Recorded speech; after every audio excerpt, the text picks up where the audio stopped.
वंदे मातरम। मैं हूं विनोद कुमार शुक्ला। अड्डा पर आपका स्वागत है।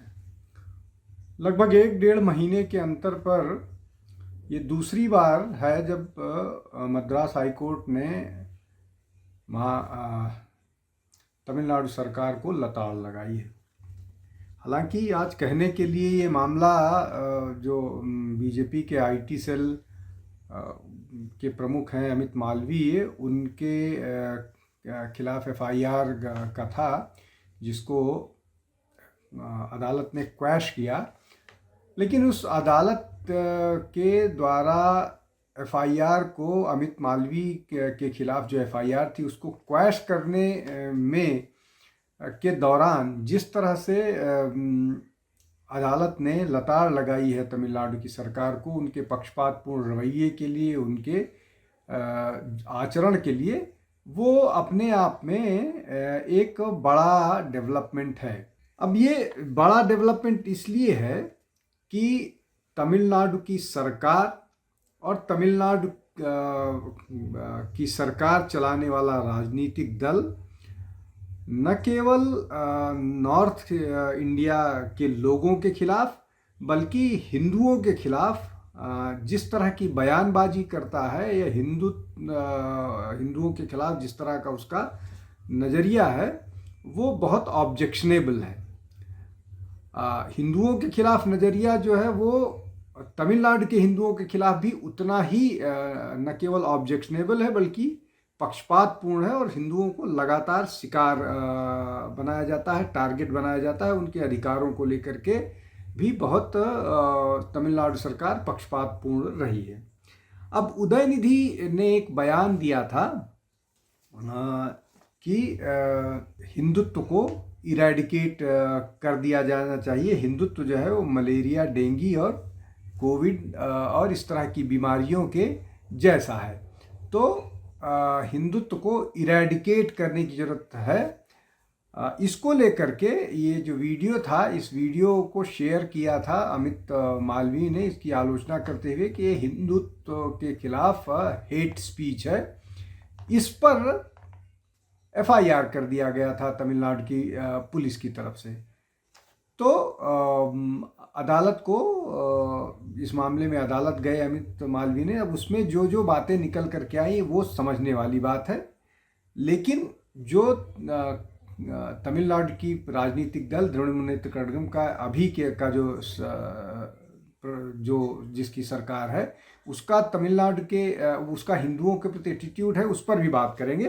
पहले आते हैं कि ये जो बात उन्होंने कही है, अब इसको जस्टिस एस श्रीमती ने कहा है कि जो उदयनिधि मारन का बयान है उससे स्पष्ट है कि वो सनातन को समाप्त करना चाहते हैं। सनातन को समाप्त करने के लिए, उसके लिए उन्होंने एक तमिल शब्द का इस्तेमाल किया।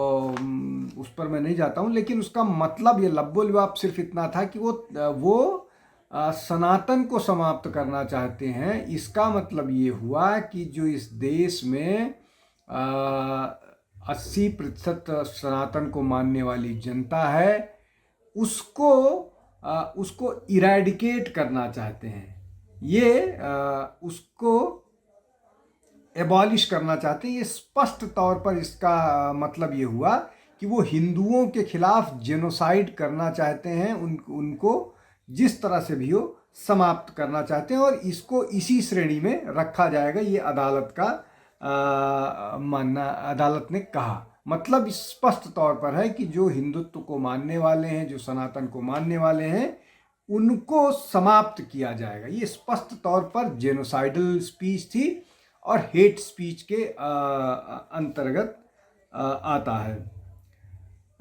अब इससे आगे अदालत एक और बात कहता है कि जो ये बात कह रहा है उसको लेकर के वहाँ का प्रशासन, विशेष रूप से पुलिस जो है, वो बहुत पक्षपातपूर्ण है। वो कैसे? जिस व्यक्ति ने ओरिजिनल हेट स्पीच की, मतलब ये कि उदयनिधि मारन, वो हेट स्पीच कर रहे हैं, लेकिन उनके खिलाफ कोई कार्रवाई नहीं हो रही है, और जो उस हेट स्पीच की आलोचना कर रहा है उसको ये बताया जा रहा है कि ये हेट स्पीच कर रहे हैं। ये अपने आप में बड़ा हास्यास्पद तो है ही, दुर्भाग्यपूर्ण है, पक्षपातपूर्ण है, खतरनाक है और असंवैधानिक है। ये बात अदालत की तरफ से निकल करके आ रही है और ये बात किसी सामान्य व्यक्ति ने नहीं कही। ये जो सेलेक्टिव इन्फोर्समेंट ऑफ लॉ है, वो इसलिए हो रहा है, इसलिए कि ये जो हेट स्पीच है, ये सरकार के एक मंत्री, दूसरे नंबर के मंत्री, डिप्टी चीफ मिनिस्टर उदयनिधि मारन कर रहे हैं। अब निश्चित तौर पर डिप्टी चीफ मिनिस्टर अगर इस तरह का कोई स्टेटमेंट देता है तो क्या किसी पुलिस अधिकारी की इतनी हैसियत है कि वो उनके खिलाफ कार्रवाई कर पाए, उनको गिरफ्तार कर पाए, उनके बारे में इस तरह का कोई निर्णय ले पाए? तो इसलिए ऐसा नहीं हुआ, उनके खिलाफ कोई कार्रवाई नहीं हुई, बल्कि जो लोग भी इस तरह की बात करते रहे हैं उनके खिलाफ कार्रवाई की गई और वो कार्रवाई स्पष्ट तौर पर दिखी और इसी बात को लेकर के अदालत जाया गया और अदालत ने आज ये जो बात जिस तरह से कहा वो साफ तौर पर तमिलनाडु की सरकार के खिलाफ था और सीधे तौर पर उदयनिधि मारन के खिलाफ था, जो मुख्यमंत्री स्टालिन के सुपुत्र हैं। कुल मिलाकर के लब्बो लिबाब तो इसका यही है कि इस तरह के इंडिक्टमेंट के बाद, इस तरह की आलोचना के बाद मंत्री को अपने से रिज़ाइन करना चाहिए।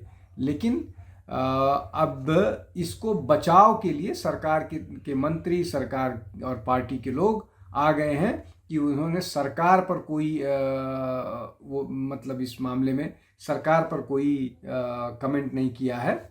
ये दूसरी तरह का मामला है। अब ये जो मैं बात कह रहा था कि ये केवल यहाँ तक मसला नहीं है, ये बड़ा लार्जर इसका गेम प्लान है, लार्जर इसका वो है। अब तमिलनाडु में हिंदुओं के खिलाफ, हिंदी के खिलाफ, हिंदू धर्म सनातन के खिलाफ लंबे समय से बातचीत होती रही है। इनफैक्ट जो संस्थापकों में से थे या जहाँ से फिलॉसफिकल इंस्पिरेशन लिया जाता है, चाहे वो EVS रामास्वामी हो या और कोई नेता हो, वो हिंदुओं के बारे में, हिंदू देवी देवताओं के बारे में इस तरह की बात करते रहे। अब ये जो EVS रामास्वामी हैं, इनके माँ बाप ने इनका नाम रामास्वामी रखा था, लेकिन ये राम के बारे में, भगवान राम के बारे में, माँ सीता के बारे में बहुत शर्मनाक कमेंट या अपमानजनक बात करते रहे और उनके इसी तरह के बयान के बारे में, चाहे वो तमिल लैंग्वेज के बारे में रहा हो, संस्कृत के बारे में रहा हो, भगवान राम के बारे में रहा हो, भगवान सीता के बारे में रहा हो, वो बहुत विवादास्पद बयान देते रहे और उसी की प्रेरणा से जो है DMK आगे बढ़ी और सरकार में अभी है और वो हिंदी आंदोलन चला, ये सारी चीज़ें निकल करके सामने आई। लेकिन जो दूसरा मामला है उसको समझते हैं। मुरुगन, भगवान मुरुगन का एक मंदिर है जहाँ पर दीपोत्थान एक स्तंभ है जहाँ पर दीप जलाने की एक परंपरा रही है और एक पर्टिकुलर डे पर वहाँ दीप जलाया जाता है। उसको सरकार ने रोका। उसको लेकर के जो हिंदू संगठन है वो अदालत गए। अदालत में ये निर्णय हुआ कि हिंदू जहाँ दीप जलाना चाहते हैं वो उनका अधिकार है, इसलिए कि पूरा का पूरा जो हिल है वो हिंदू डीटी को बिलोंग करता है, वो मंदिर जला सकते हैं। अब ऑब्जेक्शन क्यों हुआ? ऑब्जेक्शन इसलिए हुआ कि वहाँ कोई सिकंदर शाह नाम के सूफी हैं जिनकी मजार है, तो विरोध ये था कि वहाँ वो उसके मुसलमानों की भावना आहत होगी वहाँ दीपक जलाने, इसलिए वहाँ दीपक नहीं जलाना चाहिए और इसको। अब इसमें ना वक्फ को ऑब्जेक्शन था, ना मुस्लिम कम्युनिटी को शुरू में ऑब्जेक्शन था, बाद में तो फिर सरकार के तरफ से या बाकी लोगों की तरफ से इस तरह की स्थिति आई कि मुसलमानों ने भी ऑब्जेक्शन शुरू कर किया और बाद में उन्होंने वहाँ पर मजार पर झंडा फहराने की बात की, जिसको सरकार ने परमिट किया। लेकिन हिंदुओं को दीपोत्थान पर दीप नहीं जलाने दिया गया।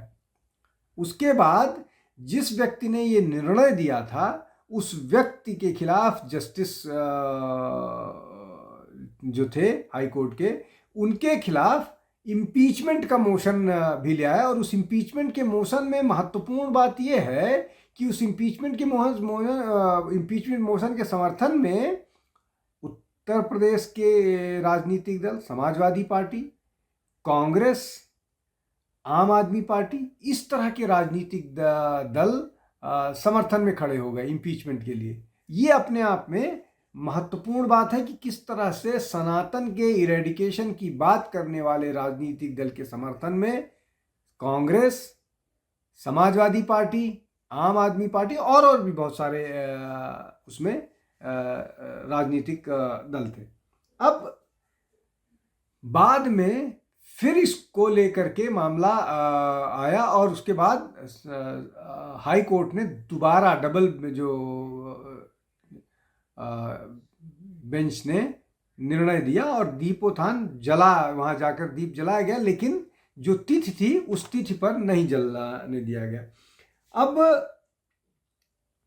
इसमें और भी बहुत सारे ऐसे लोग हैं जो इस तरह की बात करते रहे हैं। अब जैसे डीएमके के एक एमपी हैं एस सेंथिल कुमार, उन्होंने संसद के अंदर ये कहा था कि भारतीय जनता पार्टी जो है वो गोमूत्र प्रदेशों में केवल जीत सकती है। अब आप सोचिए कितना कंटेम्प्ट है हिंदू धर्म के लिए, हिंदू भावनाओं के लिए, हिंदू सेंटिमेंट के लिए और गौ माता के लिए। ये बात उन्होंने कही। अब इनके एक और एमपी हैं ए राजा, पूर्व केंद्रीय मंत्री हैं। उन्होंने कहा कि हिंदुत्व जो है वो एक मेनस है, न केवल भारत के लिए बल्कि पूरे विश्व के लिए। अब कुल मिलाकर के जो पूरा का पूरा मसला है वो कितना खतरनाक है, चाहे वो हिंदुत्व के इरेडिकेशन की बात हो, चाहे वो दीपोत्थान की बात हो, चाहे वो हिंदू फेथ की बात हो, चाहे हिंदू प्रतीकों की बात हो। इनके एक डीएमके के नेता ने पब्लिक मीटिंग में ये कहा था कि जो हिंदू प्रतीक हैं, विशेष रूप से चंदन लगाना या और जो भी इस तरह के प्रतीक हैं, उसको आप लोग जो हैं मत धारण कीजिए।